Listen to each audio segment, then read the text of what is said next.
أعوذ بالله من الشيطان الرجيم. بسم الله الرحمن الرحيم. الحمد لله رب العالمين، بارئ الخلائق أجمعين، باعث الأنبياء والمرسلين، ثم الصلاة والسلام على أشرف الأنبياء والمرسلين سيدنا وحبيب قلوبنا أبي القاسم المصطفى محمد. اللهم صل على محمد وآل محمد وعلى أهل بيته الطيبين الطاهرين. أما بعد، السلام عليكم جميعا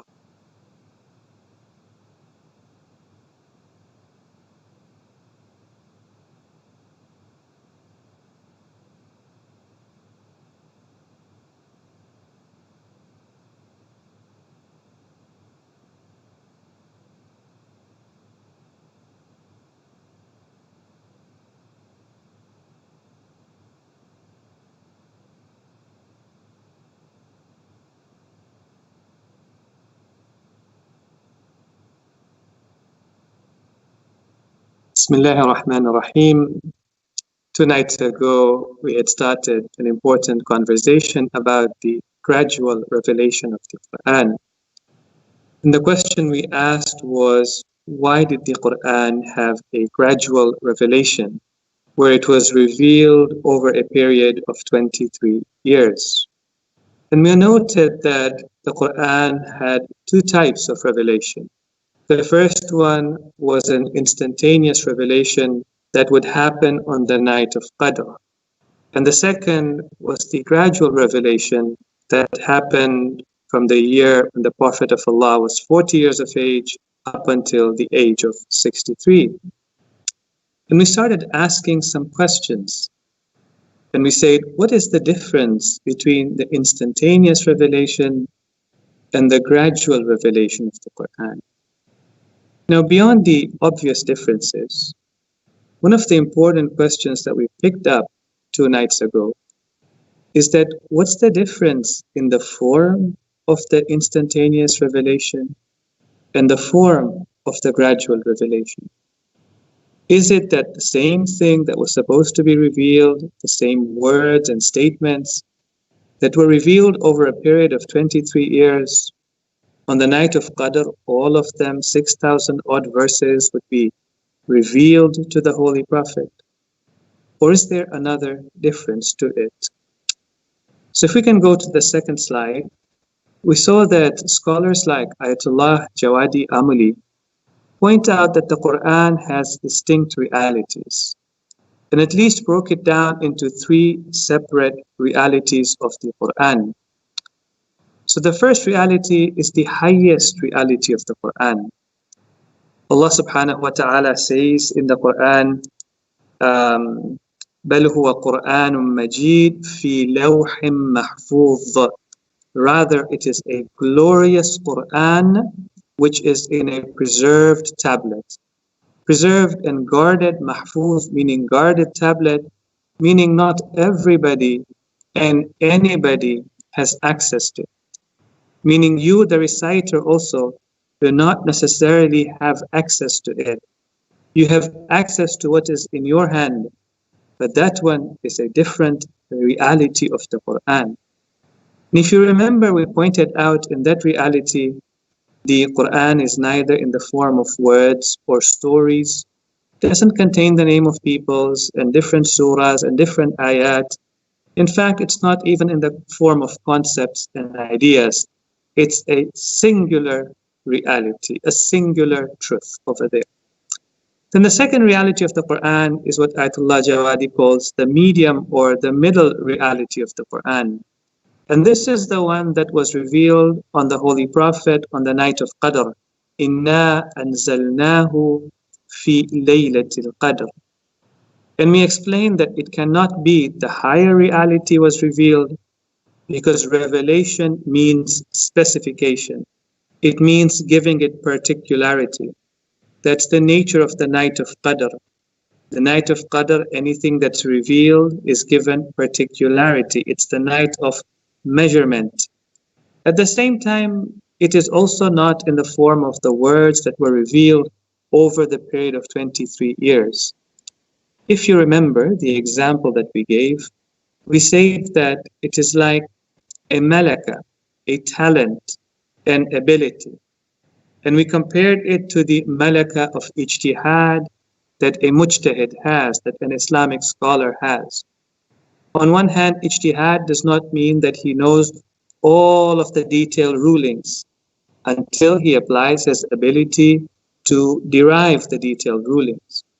But on the other hand, it does mean that he has some specific knowledge, some specific ability, some specific ability, shall we say, right?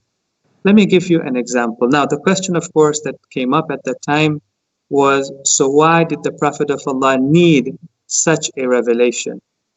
And we said because that would make it easier for the Prophet of Allah to receive the gradual revelation, and as we will explain, to experience what is in the guarded tablet. But let me give you a simple example. The difference between somebody who has an ability and the one who doesn't have an ability. Now I'm giving you this example for the taqarrub of the dhihn, for the mind to be able to understand the point that's being made. It may not be exactly the same thing with the Holy Prophet. Is that imagine somebody who has the ability of ijtihad and somebody who doesn't have the ability of ijtihad. Now if we take a paper or an argument that is, for example, presented at the level of Dars al-Kharij, and we give it to the one who has the ability and knows the process of ijtihad, and the one who doesn't, who finds it easier to understand? And who is able to comprehend and to grasp it? Obviously, the one who has that ability. And therefore, the instantaneous revelation also helped in the gradual revelation of the Qur'an for the Holy Prophet. And then we have the third reality. And the third reality is what is known as the lowest reality, which is in the form of words, which is in the form of statements and sentences in the Arabic language. And Allah says in the Qur'an, إِنَّا أَنزَلْنَاهُ قُرْآنًا عَرَبِيًّا. We have revealed it in Arabic or a clear Qur'an, لَعَلَّكُمْ تَعْقِلُونَ, so that you may be able to use or apply your reason. I'm going to push this a little bit further. It's important that we have understood that there are different realities to the Qur'an. And we also have appreciated that these realities are not discrete realities. They are continuous realities. And I just want to explore that a little bit so that it helps us to understand what is the Qur'an. So if we can go to the next slide, one of the things that we notice is that Allah subhanahu wa ta'ala in the Qur'an, sometimes He uses the word this book to describe the Qur'an. Sometimes He uses the word that book to describe the Qur'an. For example, sometimes the Almighty says, ذَلِكَ الْكِتَابِ, that book, لَا رَيْبَ فِيهِ, there is no doubt in it. And then sometimes He uses the word هَذَا الْقُرْآنِ, إِنَّ هَذَا الْقُرْآنَ يَهْدِي لِلَّتِي هِيَ أَقْوَمُ. Surely this Qur'an guides towards that which is most upright. And I'm sure you must have wondered, how come sometimes the Qur'an uses the word this for itself, and sometimes the Qur'an uses the word that for itself? And of course, there are different answers given to this question. One of the answers given to it is that sometimes the Qur'an refers to its own verses as being great, as being high, as being profound. And for that reason, it says those verses, meaning those which have a profound meaning to them. But I want you to consider this possibility as well. Before we consider that possibility, another place where we see this type of terminology used in the Qur'an is with Allah subhanahu wa ta'ala. We find that Allah subhanahu wa ta'ala sometimes in the Qur'an, when He refers to Himself, He says, ذَلِكُمُ اللَّهُ رَبُّكُمْ. That is Allah, your Lord. It implies the majesty of God. It implies the transcendence of God. And we think of him as somebody who is far and somebody who is great and one of great authority. And then sometimes in the Qur'an, Allah subhanahu wa ta'ala uses ma'iyyat to describe his presence with us. وَمَعَكُمْ أَيْنَمَا كُنْتُمْ. He is with you no matter where you are. Meaning everywhere you go, he is aware of you, he is able to assist you, and he's never unaware or far away from you. وَمَعَكُمْ مَعِيَّةٌ. And then sometimes closeness is used and nearness is used to describe Allah subhanahu wa ta'ala with respect to a human being. And the Almighty says, وَإِذَا سَأَلَكَ عِبَادِي عَنِّي فَإِنِّي قَرِيبٌ. O Prophet, when my servant asks you about him, there the Almighty doesn't say, well, let him know I'm far. Right? In the cause of revelation of this, it is said that somebody came to the Holy Prophet and said, when I call out to God, should I call out to him with a nida, with a loud call because he's far away? Or should I do najwa with him, whisper to him because he is near? And the response came, when my servant asks you concerning me, O Prophet, tell them, inni qareeb, I am near. And therefore, one thing that we know about the Almighty is that he is both far and he is near. He is both very high and he is with us at the same time. He transcends and he is also immanent. And what's really important is that just because he transcends does not mean he's not close to us. And just because he's close to us does not mean that he does not transcend us. The Almighty is like that. His Qur'an is also like that as well. There is a reality of the Qur'an that transcends, a reality of the Qur'an that is Ali, a reality of the Qur'an which is in Lawh Mahfuz. And there is a reality of the Qur'an that is in our hands, that is with us. And what's really important for us to appreciate is that in this manifestation, it's a continuous manifestation. It's not that because the Qur'an is with us, it means that it's not in Lawh Mahfuz. Okay? Or it doesn't mean that if the Qur'an is with us, what is with us is the one that's there in Lawh Mahfuz. No, it's but a manifestation of it. And there is a continuous manifestation. There are levels of the Qur'an. There are stages of the Qur'an. Let me give you another example for us that would help us to understand. You know, when we look at sunlight itself, when you look around you on this earth, there is sunlight. And then if a person were to go close to the sun, there is also sunlight as well. If you are in a desert, there is sunlight as well. If you are, for example, in the evening at a place, there is sunlight. All of it is called sunlight. Whether you are near the sun, or you are at a desert, or you are in your home in the evening, all of it is sunlight. But the intensity is very, very different. Where the intensity of the sunlight near the sun, where the intensity of the sunlight in the desert, where the intensity of the sunlight at evening when the sun is about to set.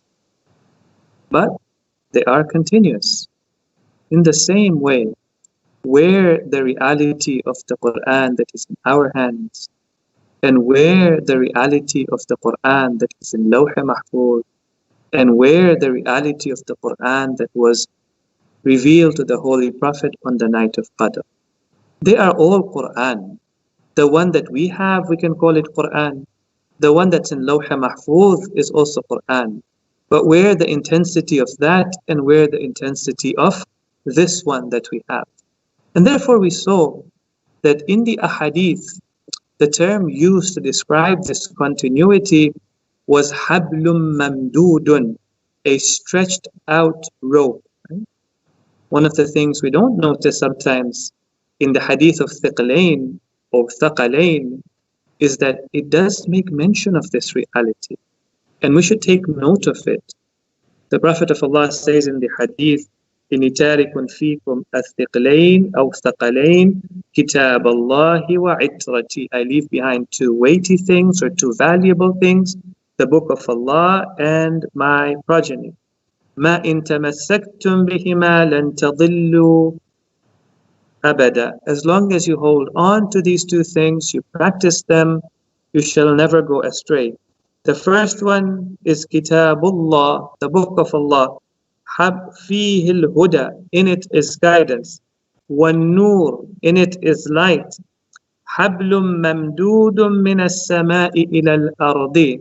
It is a rope that is outstretched. One end of it is with Allah subhanahu wa ta'ala.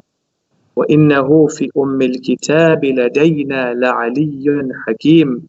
It is surely with us in the mother book a sublime and wise reality. That's one end of it. And this rope comes all the way down. And the other end of it is in our hands on this earth, which is in the form of the Qur'an that we have in the Arabic language. And therefore our process when we engage with the Qur'an is not only to try and engage with it at this lowest level, but to use it the way we would use a rope to climb to some of the higher levels and the higher realities of the Qur'an. So if we can go to the next slide very quickly, is that there are stages of engaging with the Qur'an. The first stage of engaging with the Qur'an that is in our hand is to recite and read the Qur'an. فَقْرَأُوا مَا تَيَسَّرَ مِنَ الْقُرْآنِ. Recite that which is feasible for you in the Qur'an. If we can, please go to the next slide. فَقْرَأُوا مَا تَيَسَّرَ مِنَ الْقُرْآنِ. And in the Arabic language, qira'ah did not just mean to recite without understanding. Qira'ah meant to recite with understanding. So we do recite the Qur'an in the Arabic language, and also we should spend some time reciting or reading the translation of it as well.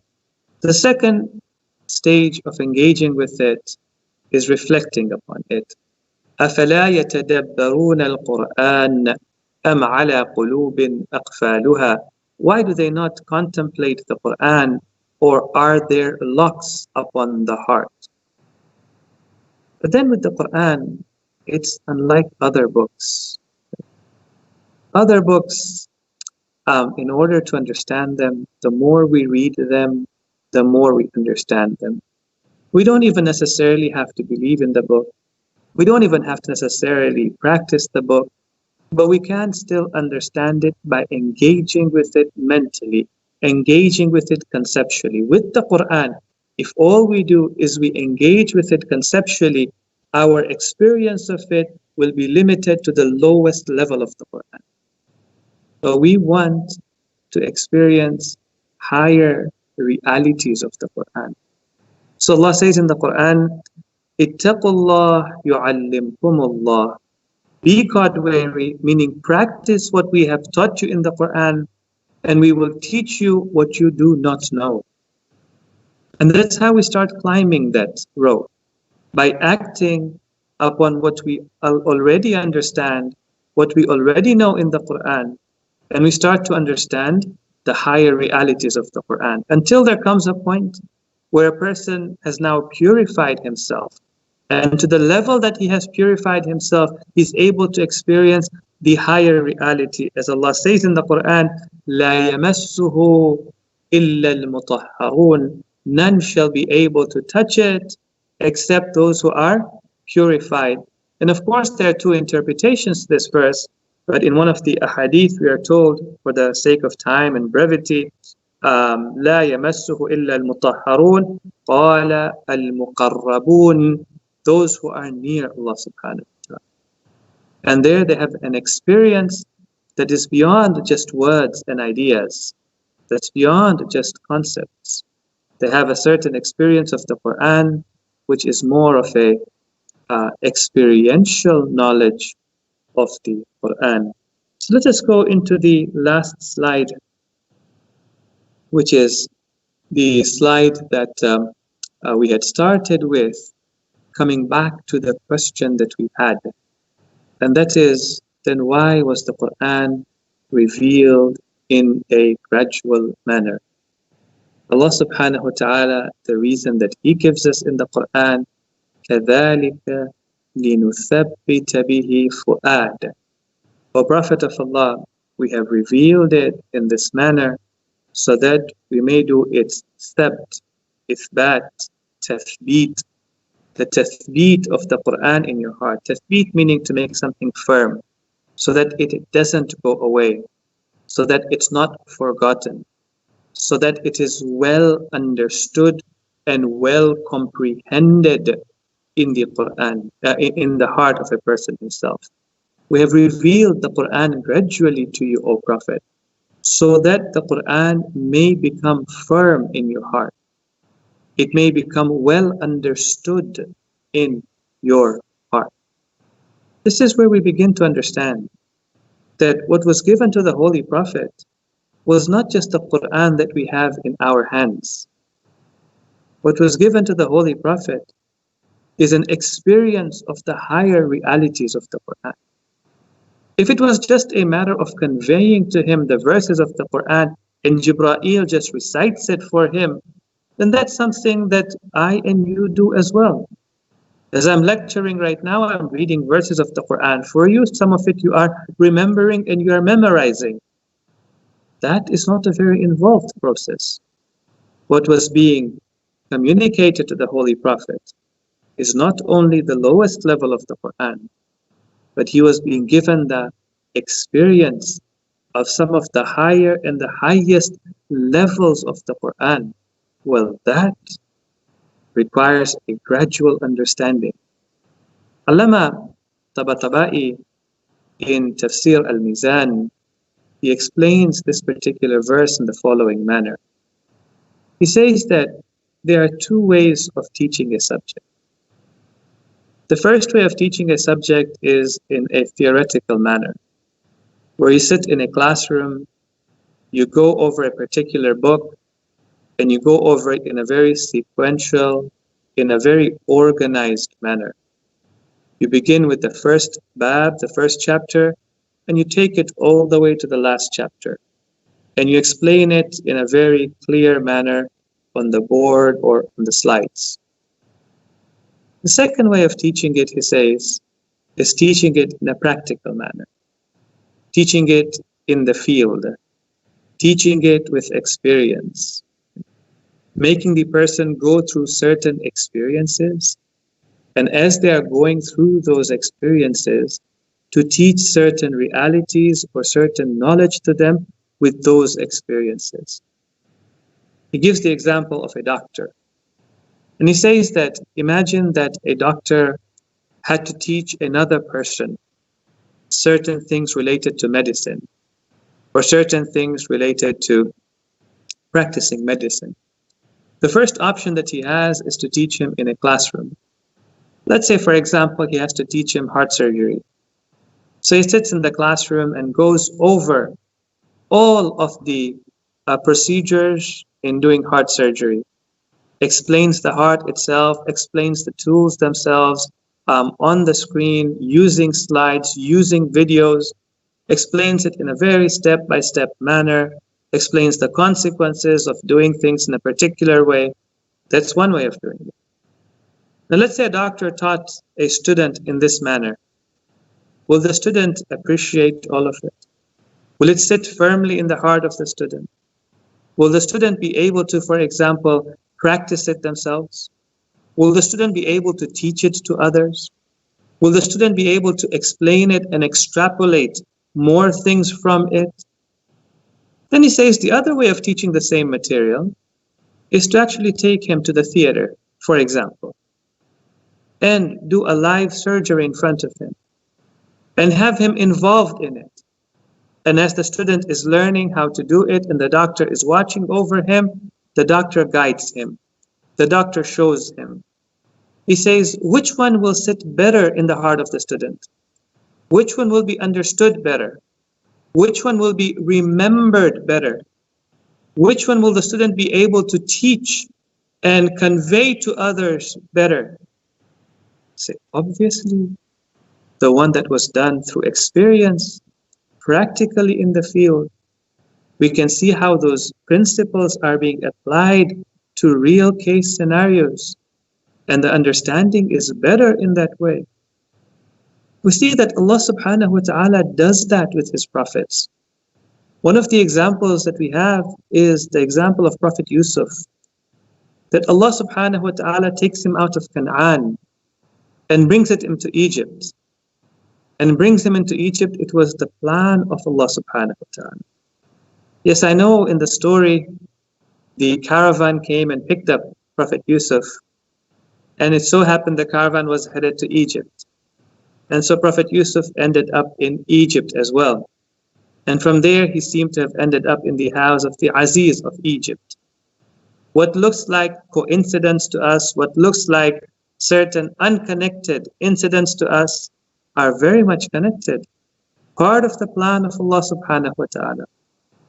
And then he comes in the house of the Aziz, and he says to his wife that, take care of him, أكرمي مثواه عسى أن ينفعنا أو نتخذه ولدا.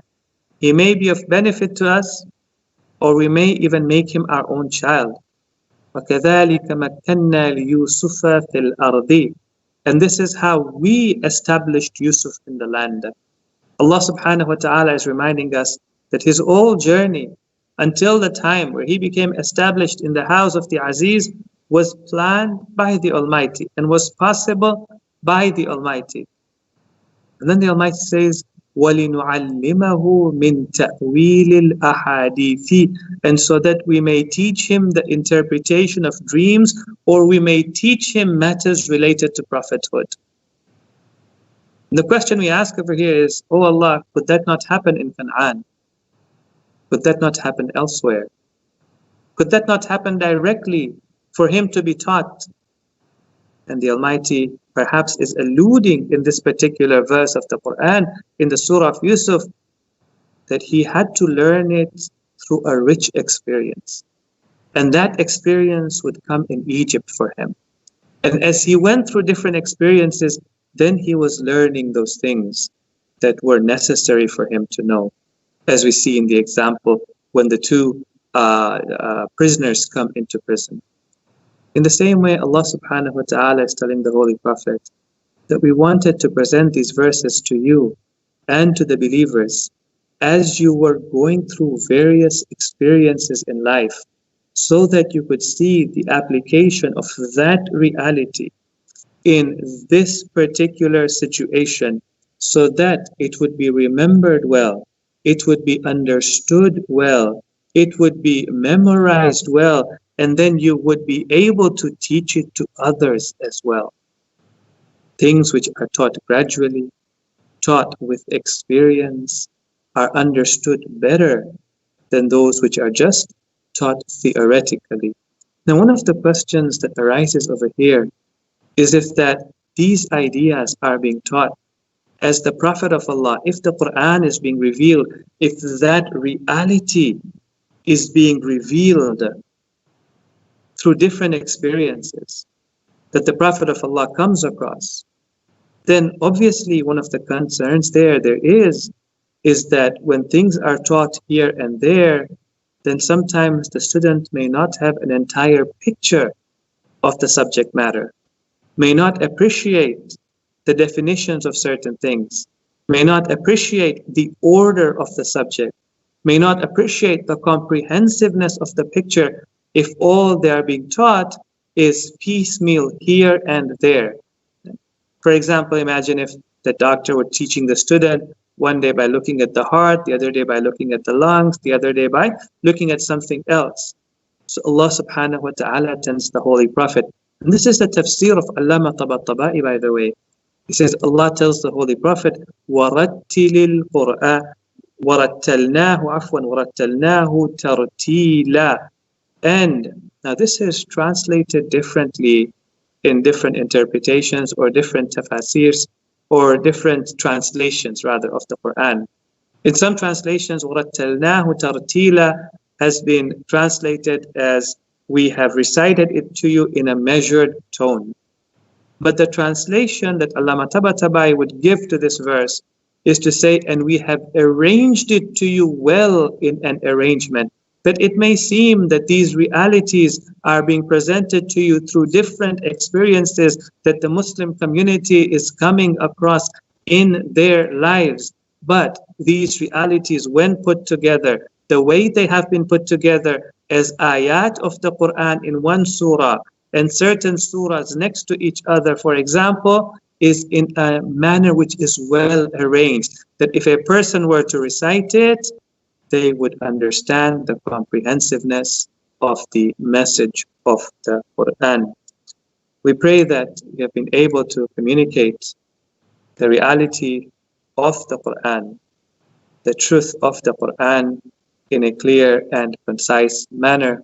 We took a little bit of time today to explore and to clarify some of the concepts that we had presented 2 nights ago. And inshallah, if there still are any questions, I hope that you will send it through Slido, which we will make available on Thursday evening. And inshallah, on Friday evening, we will answer some of your questions at that time. Tomorrow evening, we will move on to another question pertaining to the Qur'an. But until then, we pray to the Almighty to give us the tawfiq to truly appreciate in our hearts the depth of the book that has been given to us, to appreciate the greatness, the gloriousness of the book that has been given to us, and to appreciate the soul and the greatness of the Holy Prophet who received this book and who experienced its highest realities, and then he taught it to us and he explained it to us. What a great soul and what a great personality he was. We pray to the Almighty that he always keeps us with the Thiqlain, with the Qur'an, and with the teachings of the Ahlul Bayt. Wassalamu alaikum jami'an wa rahmatullahi wa barakatuh.